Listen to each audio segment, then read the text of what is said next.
Ang maganda ang pasok ng 2025 sa noontime show na sinusubaybayan. Tiniyak ng mga Dabbercats ng Itbulaga na live sila. Ang ganda ng pagsisimula nila ngayong unang araw ng 2025 dahil sa malawak, maaliwalas at malaking studio na pinagtatanghala ng naturang noontime show. Nilinaw na rin ni Vic Soto na nirenovate ang kanilang studio pero hindi sila lumipat.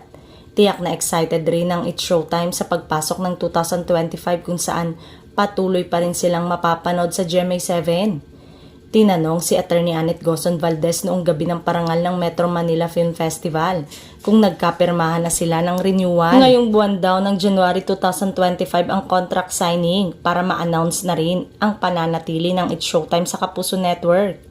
Hindi lang niya sinagot kung ilang taon nang napagkasunduan nila. Inaasahan naman na may mga pagbabago na magaganap sa programa na kanina palangay napansin na ng mga taga-subaybay ng nasabing noontime show, ang voice-over na nakasanayan ng madlang people.